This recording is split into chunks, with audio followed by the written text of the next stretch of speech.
தோழர் செவேல் அவர்கள், நடுவர் குழு உறுப்பினர், தமிழக மக்கள் முன்னணியை சார்ந்த தோழர் செவேல் அவர்கள் இந்த கருத்தரங்கத்தில் உரை நிறுத்தினார்.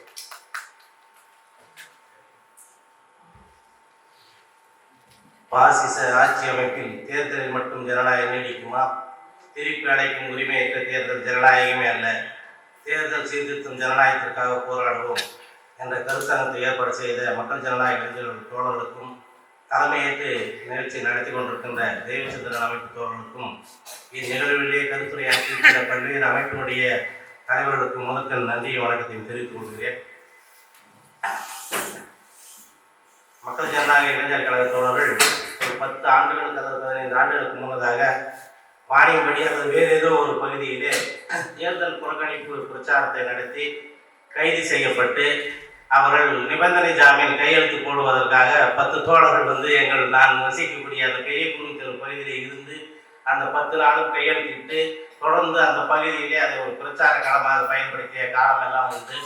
மிகவும் கடுமையான தேர்தல் புறக்கணிப்பு என்ற நிலையிலே இருந்து இன்றைக்கு ஒரு தேர்தல் சீர்திருத்தத்திற்காக போராட வேண்டும் என்ற நிலைக்கு இன்றைக்கு நகர்ந்திருக்கிறார்கள். அதை பற்றி விவாதிக்க வேண்டும் என்ற நிலைக்கு வந்திருக்கிறார்கள்.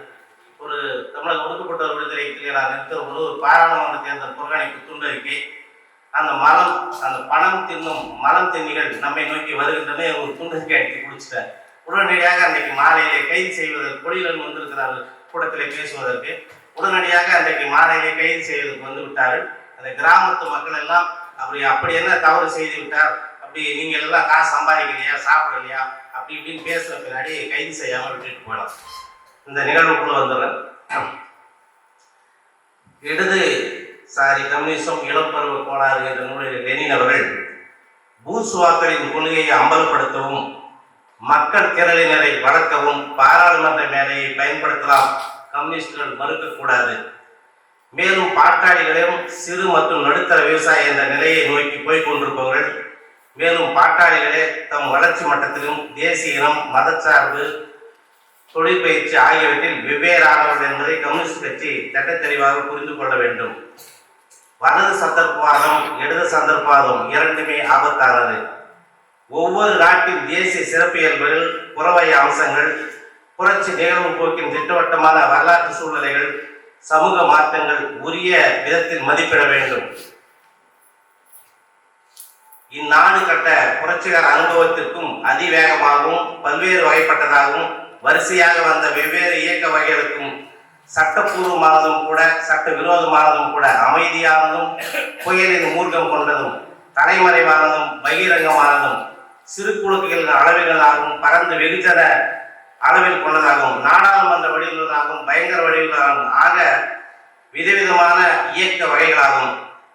வர்க்க போராட்டத்தின் சட்டப்பூர்வமான வடிவம் என்கிற வகையில் மார்க்சிய கட்சியின் புரட்சிகர நாடாளுமன்ற செயல்முறையின் அடிப்படைகளை லெனின் தான் முதலில் உருவாக்கி நடைமுறையில் பயன்படுத்தினார்.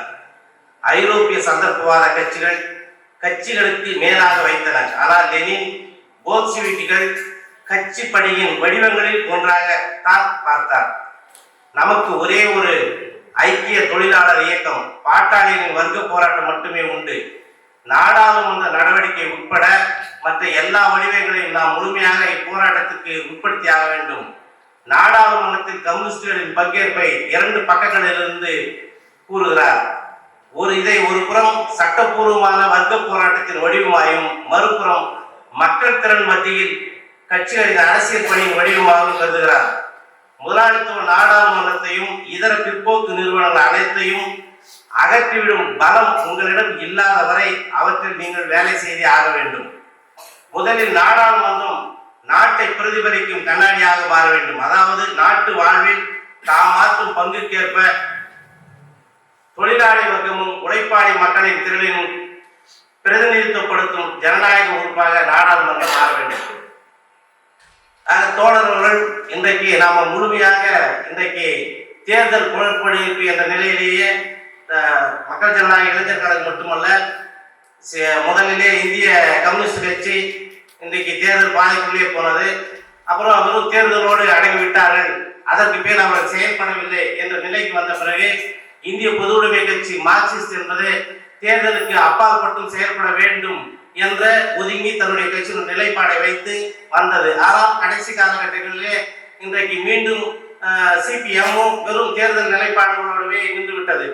ஆக இதை பார்த்த பிறகு வந்த மார்க்சிய இடதுசாரி குழுக்கள் எல்லாம் தேர்தல் என்பதை முழுமையாக அமல்பட்டு போயிருக்கிறது. தேர்தல் பாதை என்பது பாராளுமன்றம் பன்றிகளின் தொழுவும் என்கிற நிலையிலே அதை மதிப்பிட்டு நீண்ட காலமாக அந்த தேர்தல் புறக்கணிப்பு என்ற நிலையிலே இன்றைக்கு நாம் அனைத்து அமைப்புகளும் கிட்டத்தட்ட தமிழகத்தில் இயங்குகிற மற்ற இந்தியாவில் இயங்குகிற அனைத்து அமைப்புகளுமே தேர்தல் என்பது பாராளுமன்றத்தில் பன்றிகளின் தொழுவும் அது பயன்படாது, அது முழுக்க முழுக்க முதலாளிகளுக்கானது என்ற அளவிலேயே இன்றைக்கு நாம் அதை நிராகரித்தே வந்திருக்கிறோம். ஆனால் இன்றைக்கு தோழர்கள் சுட்டிக்காட்டியதை போல முசோலினி அவர்கள் அன்றைக்கு அந்தோனி கிராம்சி அவர்கள் அந்த பாராளுமன்றத்தில் பேசுகிற பொழுதுதான் அதை அமல்படுத்துகிறார் என்பதற்காக தான் அவரை கொண்டு போய் சிறையிலே வைத்தார்கள். அப்பொழுது அவர் சொன்ன வார்த்தை, ஒரு 20 ஆண்டு காலம் இவருடைய மூளையை வேலை செய்ய விடாமல் தடுத்து விட வேண்டும். அப்படிதான் அந்தோனி கிராம்சியை கொண்டு போய் உள்ளே வைத்தார்கள். அதே போல ஹிட்லர் அவர்கள் தேர்தலின் பேராலேயே ஆட்சிக்கு வந்து அந்த நாட்டை சீரழித்ததுடன் இன்றைக்கு அவர் என்ன செய்தார் சொன்னால், இந்த நாட்டிலே யூதர்கள் தான் இந்த நாட்டுக்கு வளர்ச்சிக்கு தடையாக இருக்கிறார்கள், அவர்களை அழித்து விட்டால் இந்த நாடு வளர்ச்சி பெற்றுவிடும் என்ற அந்த ஒரே நோக்கத்தை மக்களிடம் பரப்பி மக்களிடம் அதை நம்ப வைத்து இன்றைக்கு அந்த யூதர்களை லட்சக்கணக்கான யூதர்களை அழித்து கடைசியிலே சோவியத்திடம் அடிபட்டு இறந்தார். இன்றைக்கு இந்தியாவிலே அப்படியாக பாராளுமன்ற கட்சியிலே பங்கேற்கின்ற பிஜேபி தோழர்கள் சொன்னதை போல நேற்று ஒரு வாரத்துக்கு முன்பதாக ஒரு சிக்கன் கறியை ஏற்றி கொண்டு ஒரு வாகனம் செல்கிறது. ஒரு 100கணக்கான பேர்கள் அதில் மாட்டு இறைச்சி இருக்கிறது என்று சொல்லி உடனடியாக அந்த வண்டியை கீழே தள்ளுகிறார்கள். யாரை வேண்டுமானாலும் எந்த இடத்தில் வேண்டுமானாலும் அவர்களை அடித்துக் கொள்வதற்கான உரிமை இருக்கிறது. இன்னைக்கு நீதிமன்றம் உத்தரப்பிரதேசத்திலே கிட்டத்தட்ட ஒரு 1000 வீடுகளுக்கு மேலாக இன்றைக்கு இடிக்கப்பட்டிருக்கிறது. யாரெல்லாம் உத்தரப்பிரதேசத்திலே அரசுக்கு எதிராக இஸ்லாமியர்களாகட்டும், தாழ்த்தப்பட்டவர்களாகட்டும், இல்லை அறிவுஜீவிகளாகட்டும் யாரெல்லாம் அந்த அரசுக்கு எதிராக பேசுகிறார்களோ உடனடியாக புல்டோஜர் ஆட்சி, உடனடியாக அந்த வீட்டை இடித்து தரைமட்டமாக்குவது. இன்றைக்கு உச்ச நீதிமன்றம் ஒரு வீட்டுக்கு 10 லட்சம் ரூபாயை நீங்கள் அந்த குடும்பத்திற்கு வழங்க வேண்டும் என்று சொல்கிறார்கள்.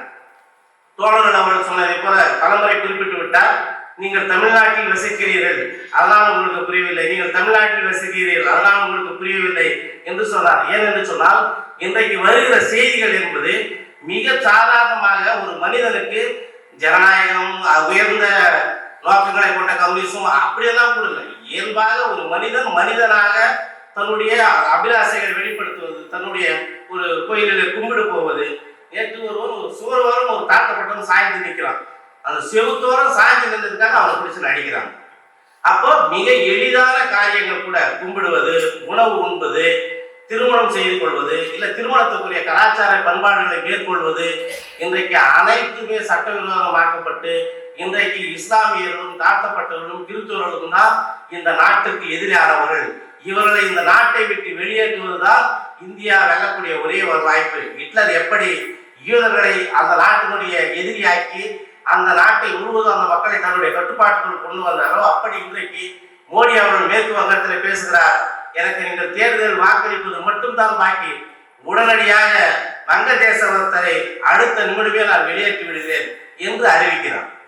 அப்படி இந்திய நாட்டிலே இன்றைக்கு முழுமையாக இந்த நாட்டிலே இருக்கிற கிறிஸ்துவர்களையும் இஸ்லாமியர்களையும் தாழ்த்தப்பட்டவர்களையும் எதிரிகளாக சித்தரித்து தோழர்கள் சொன்னதை போல இந்த பன்னாட்டு ஏகபோக கும்பலுக்கு இந்த நாட்டினுடைய கனிமவளங்களை, அதிகாரங்களை, அரசியல் அதிகாரங்களை, வெளியுறவு கொள்கையை கூட தீர்மானிக்க இயலாத வக்கற்ற அந்த பாஜக கும்பல் தான் ஆனாலும் கூட தன்னுடைய பாசிச கடன்களை இன்றைக்கு செலுத்திக் கொண்டே இருக்கிறது. எனவேதான் இன்றைக்கு இந்த தேர்தலிலே தோழர்கள் சொன்னதை போல தேர்தலிலே பாசிஸ்ட் நான் பாசிஸ்ட் என்று சொல்கிறார்கள். தோழர்கள் சொல்லியிருக்கிறார்கள், அதாவது பாசிசம் என்பது தோழர்கள் சொல்கிறார்கள், பாசிசம் என்பது நிதி மூலதனத்தின் மிக கொடூரமான, மிகவும் அதி வலதுசாரி மற்றும் ஏகாதிபத்திய கூறுகளின் பயங்கர சர்வாதிகாரமாகும். தேசியவாதம் அல்லது இனவெறியை முன்னிறுத்துவதன் மூலம் உழைக்கும் மக்கள் கவனத்தை திசை திருப்பி அவர்களை நிதி மூலதனத்தின் நலனுக்காகவே பாசிசம் பயன்படுத்திக் கொள்கிறது. முதலாளித்துவம் தன்னை தக்க வைத்துக் கொள்ள எடுக்கும் மிக வன்முறையான இறுதி வடிவமாகும். ஆக வெறும் பாசிசம் என்பது ஒரு மூலதனத்தினுடைய வடிவம் என்பது யாருக்கு எந்த மாற்று கருத்தும் இல்லை. ஆனால் அது எவ்வாறு வடிவெடுக்கிறது? தேசியவாதம் அல்லது இனவெறியை முன்னிறுத்துவதன் மூலம் உழைக்கும் மக்களின் கவனத்தை திசை திருப்பி அவர்கள் நிதி மூலத்தின் பக்க நலனுக்காக பாசிசம் பயன்படுத்திக் கொள்கிறது. அது மட்டுமல்ல, இன்றைக்கு தோழர்கள் சிபிஎம் சொல்லியிருக்கிறாங்க, இந்தியாவில் இருக்கிறது நவ பாசிசம். நவ பாசிசம் என்றால் என்ன அப்படின்னு சொன்னா, தேர்தல் மூலம் அதிகாரத்தை கைப்பற்றி குடியேறிகள், சிறுபான்மையினர்கள் உலகமயமாக்கலை எதிரியாக காட்டுவது, இது ஒரு வலதுசாரி ஜனரஞ்சகவாதம். ஆக இப்படி நவ பாசிசம் என்பது சிபிஎம், இன்றைக்கு பாசிசம் என்பது இந்தியாவில் இருக்கிறது நவ பாசிசம் என்று கேட்டால் குறைஞ்சபட்ச தேர்தலாவது இந்தியாவில் நடக்கிறது. எனவே இதை பாசிசம் என்று வரையறுக்க முடியாது. ஆனால் பாசிசத்தினுடைய கூறுகள் அதில் அடங்கி இருக்கிறது. ஆனாலும் கூட அந்த பாசிசத்தினுடைய கூறுகள் கூட குடியேறிகள், சிறுபான்மையினர் உலகமாக்கலை எதிரியாக காட்டுவது அப்படி என்ற நிலைதான் வருகிறது. அது மட்டுமல்ல, வெறும் இன்றைக்கு அதை பாசிசம் என்பது தீவிரமான வலதுசாரி அரசியல் சித்தாந்தம் மற்றும் அதிகாரத்துவ அரசாங்க முறையாகும். ஆக இன்றைக்கு பாசிசம் என்பது வெறும் பணத்தினுடைய மூலமாக, நிதி மூலதனத்தின் மூலமாக செயல்படுவது மட்டுமல்ல, இன்றைக்கு இருக்கிற சிறுபான்மையினரையும் வலதுசாரி இன்றைக்கு நம்மையே கூட பாசிசங்கள் இன்றைக்கு எதிர்க்கிறாங்க. ஆக இன்றைக்கு அதை மக்களிடம் அமலப்படுத்தாமல் பாசிசம் என்பது நிதி மூலதனம் ரெண்டு பக்கமா இருக்குது. இன்றைக்கு திராவிட இயக்கங்கள் அல்லது தமிழ் தேசிய அமைப்பினர்கள் என்பது பாசிசம் என்பது பிஜேபி அதை சார்ந்தவர்களுடைய நடவடிக்கைகளை மட்டுமே ஒரு தரப்பு குறிப்பிடுகிற ஒரு போக்கும், வெறும் பொருளாதாரவாதமாக மட்டுமே அதை குறிப்பிடுகிற போக்கும், இரண்டு போக்கும் நிலவுகிறது. ஆனால் அந்த இரண்டும் இணைந்துதான் பாசிசமாக வடிவெடுக்கிறது. ஒரு பக்கம் இப்படி இப்ப சொல்கிற பொழுது சிறுபான்மையை எதிரியாக காட்டுவது, வந்தேரிகளை எதிரியாக காட்டுவது, உலகமயமாக்கத்தை எதிரியாக காட்டுவது, இப்படியான அந்த பாசிச கூறுகளும் இருக்கிறது. அதிலே பொருளாதார கூறுகளும் அடங்கி இருக்கிறது. எனவே இந்த இரண்டையும் மையப்படுத்தி தான் அந்த பாசிசத்தை, பாசிசம் என்பது சனாதனம் அல்ல, பாசிசம் என்பது பாஜக அல்ல. இன்றைக்கு சீமான் அவர்கள் பேசுகிற அந்த ஒரு செய்தியை குறிப்பிட்டிருக்கிறார்கள். சீமான் பேசுகிற அந்த திராவிட எதிர்ப்பு என்பது சரியாக இருக்கிறது. ஆனால் அவர் சொல்லக்கூடிய இந்த தமிழகத்தின் சார்ந்த பொருளாதார நலன்கள் என்பது இந்திய அரசுக்கு உட்பட்டு இருக்கிற காரணத்தினாலே அவர் சொல்கிற எதையும் நடைமுறைப்படுத்த முடியாது என்று சொல்கிறார்கள். தந்தை பெரியார் அவர்கள் மொழிவாய் மாகாணங்கள் பிரிந்த உடனேயே திராவிட நாடு கோரிக்கை கைவிடப்படுகிறது. இந்த 3 மாகாணங்கள் சேர்ந்து இருந்தோம், இவர்கள் எல்லோரும் பார்ப்பனியத்திற்கு எதிராக வருவார்கள் என்று நம்பியிருந்தோம். ஆனால் அவர்கள் எல்லோரும் அதன் பக்கம் வரவில்லை. கடைசியாக தொலைந்து போனார்கள். இருக்கிற அந்த நாட்டை வைத்து தமிழ்நாடு தமிழருக்கு என்று நாம் இருப்பதை பெற்றுக்கொண்டு, நமக்கான வேலை வாய்ப்புகளை பெற்றுக்கொண்டு நாம் வாழ்வோம் என்று தந்தை பெரியார் சொல்கிறார். ஆனால் சீமான் இன்றைக்கு வரைக்கும் நாம் எல்லாம் அதிதீவிர பாசிசத்தை பேசுகிறோம், நிதி மூலதனத்தை பேசுகிறோம், எதையும் பேசாமல் தமிழ்நாட்டினுடைய நலங்கள் எல்லாம் கெட்டு போறதற்கு 1400 ஆண்டுகள் காலத்திலே ஆட்சி செய்த விஜயநகர பேரரசு ஆட்சியின் கீழ் வந்த தெலுங்கர்களால் தான் இன்றைக்கு இந்த நாடு கெட்டு போயிருக்கிறது. தெலுங்கர்கள் தான் திராவிடத்தினுடைய திமுகவிலே அதிகமாக மந்திரிகளாக இருக்கிறார்கள், முதலமைச்சராக இருக்கிறார்கள் என்று மிக மோசமான, மிக பிற்போக்குத்தனமாக திராவிடத்தை எதிர்க்கிறேன் என்ற பெயரிலே இன்றைக்கு முழுக்க ஒரு ஜெர்மனி ஹிட்லர் எப்படி ஈழர்கள் தான் இந்த தேசத்துக்கு எதிரி என்று வசைப்பாடுகிறாரோ, அதே போல எப்படி நம்முடைய மோடி அவர்கள் சிறுபான்மையினரும் கிறிஸ்தவர்களும் இஸ்லாமியர்கள் தான் அந்த நாட்டுக்கு எதிரி என்று வசைப்பாடுகிறார். அதே போல தமிழகம் இன்றைக்கு இந்திய அரசால் வளங்கள், இயற்கை வளங்கள் சூறையாடப்பட்டிருக்கிறது, வரி வளங்கள் சூறையாடப்பட்டிருக்கிறது. இப்படி இந்திய ஏகபோக அந்த நிதி மூலதனத்தாலும் இந்திய தேசிய ஒடுக்குமுறையாலும் இன்றைக்கு தமிழகம் எந்த விதமான நலங்களும் பெற்றுவிடாத அளவிலேயே இன்றைக்கு தடுத்து வைக்கப்பட்டிருக்கிற அந்த காலகட்டத்திலே அதை எதிர்த்து எந்த போராட்டத்தை நடத்தாமல் வெறும் திராவிடத்தை எதிர்ப்பது, அது திராவிடத்தை எதிர்ப்பது என்பது கூட வெறும் கோட்பாட்டை எதிர்க்காமல் நேரடியாக 600 ஆண்டுகளாக நாம் ஜனநாயகத்தை பேசுகிறோம். 15 ஆண்டுகள் ஒரு மனிதன் ஒரு இடத்துல குடியிருந்து விட்டால் அவனுக்கு அந்த நாட்டினுடைய குடியுரிமை வழங்கலாம் என்று இருக்கிறது. இன்றைக்கு இலங்கையில் இருந்து அகதிகளாக போனவர்கள் பல நாடுகளிலே மந்திரி பதவி வரைக்கும் இன்றைக்கு அனுபவித்துக் கொண்டிருக்கிறார்கள். அதையெல்லாம் அங்கீகரிக்கிற சீமான் தமிழ்நாட்டிலே தெலுங்கரால் தான் இந்த தமிழ்நாடு குட்டிச்சவர் ஆகிவிட்டிருக்கிறது என்று பரப்புகிறார். அதை எதன் பேரால் பரப்புகிறார் என்று சொன்னால் திராவிடத்தின் பேரால் பரப்புகிறார். இன்றைக்கு திமுக அரசு என்பது தோழர்கள் குறிப்பிட்டதை போல இன்றைக்கு சிபிஎம் இன்றைக்கு இந்த துறைமுகத்தை விழிஞ்சம் துறைமுகத்தை கேரளத்திலே கட்டி கொடுக்கிறார்கள். மேற்கு வங்கத்திலே டாடாவிற்கு இடத்தை கொடுத்துதான் அங்கு சிபிஎம் ஆட்சியை கவுந்தது. முதலாளித்துவத்திற்குள் கட்சி நடத்த வந்து விட்டவர்கள் இந்த முதலாளித்துவ கட்டமைப்புக்குள் இந்த அரசியல் அமைப்பு ஏற்றுக்கொண்டு அதற்குள் தன்னுடைய குடும்பத்தையும் தன்னையும் வளப்படுத்திக் கொள்ளுகின்றவர்கள் திராவிடத்தின் பேராலோ பொதுவுடைமையின் பேராலோ எப்படி இயங்கினாலும் அவர்கள் இந்த முதலாளித்துவத்திற்கு உட்பட்டு தன்னுடைய நலனை பேடிக்கொண்டு எதையோ மக்களிடம் ஓடு பெறுவதற்காக எதையாவது சொல்வார்கள். ஆனால் அவர்கள் முழுமையான பொது உடைமைவாதிகள் அல்ல. கேரளாவில் இருக்கிறவர்களாகட்டும் சரி, சிபிஎம் ஆகட்டும் சரி, திராவிட கட்சியாகட்டும் சரி, ஆக அவர்கள் ஒரு முதலாளித்துவ கட்சிக்கு அவர்கள்தான், அவர்களுக்கு ஒரு எல்லை இருக்கிறது. அந்த எல்லைக்கு மேல் அவர்கள் செயல்பட போவதில்லை. ஆக அதையெல்லாம் அம்பலப்படுத்தி விட்டு அதை நமக்கு அவசியமானது தோழர்கள் முன்வைத்திருக்கிற அந்த இது அனைத்தையுமே நாம் ஏற்றுக்கொள்கிறோம். அதே போல மற்ற நாடுகளில் இருக்கிற அந்த மாநிலங்களுக்கு கனடாவிலே கல்வி, சுகாதாரம், இயற்கை வளம், மொழி உரிமை, அலுவல் உரிமை, நீதித்துறை, காவல்துறை, நிதி அதிகாரம் அனைத்துமே கனடாவிலே இருக்கிற அந்த மாகாணங்களுக்கு வழங்கப்பட்டிருக்கிறது. ஆனால் இந்தியாவிலே வெறும் நிர்வாக அரங்களாக வைத்திருக்கிறார்கள். அது மட்டுமல்ல, காஷ்மீர் பிரச்சனை இப்பொழுது நீதிமன்றத்திலே கடைசியாக முடித்து வைக்கும் பொழுது சொன்னார்கள், இந்தியாவில் இருக்கிற மாநிலங்கள் என்பது இந்தியாவினுடைய ஒரு நிர்வாக அலகுகள் தானே தவிர அது ஒரு இறையாண்மை கொண்டது அல்ல. எனவே மாநிலங்களுக்கு இறையாண்மை என்ற பேச்சுக்கு இடம் கிடையாது. ஒரு மாநிலத்திலே ஆளுநர் ஆட்சியை அமல்படுத்தி விட்டால் அந்த மாநிலத்திலே மாற்றி அமைக்கலாம், அந்த மாநிலத்திலே பெயரை மாற்றலாம், அந்த மாநிலத்தை 2ஆக 3ஆக பிரிக்கலாம், எதை வேண்டுமானாலும் செய்வதற்கு ஒன்றிய அரசுக்கு அதிகாரம் இருக்கிறது என்று சொல்லி இருக்கிறார்கள். எனவே இன்றைக்கு இதோடு சேர்த்து தேசிய இனங்களுக்கான உரிமைகளுக்கும் நாம் போராட வேண்டிய தேவை இருக்கிறது. தோழர்கள் முன்வைத்திருக்கிற அந்த தேர்தல் ஜனநாயகத்தை சீர்திருத்தத்தை முழுமையாக நாங்கள் வரவேற்கிறோம். அது மட்டுமல்ல, தோழர்கள் சொன்னதை போல பாசிச எதிர்ப்பு முன்னணி மற்றும் தேர்தலிலே அமைப்புகள் எல்லாம் ஒரு அமைப்பாக நின்று பங்கெடுத்து நம்முடைய உறுதியை அனைத்து அமைப்புகளும் சேர்ந்து பங்கெடுத்து ஒரு நிலைநாட்டினால் நிச்சயமாக அந்த தேர்தல் களத்தையும் ஒரு போராட்ட களமாக பயன்படுத்துவதற்கு இன்றைக்கு சில அமைப்புகள் முயன்று கொண்டிருக்கிறார்கள். ரெட் ஸ்டார் அமைப்பும் பல இடங்களில் இருக்கிறார்கள். அப்படி பல அமைப்புகள் இருக்கிறது.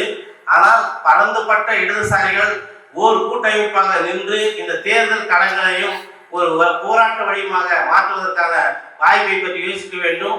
அது மட்டுமல்ல, தோழர்கள் சொன்னதை போல பாசிசம் என்பது இன்றைக்கு 15-16 நாட்களிலே பாராளுமன்றத்தை கூட்ட இருக்கிறார்கள்.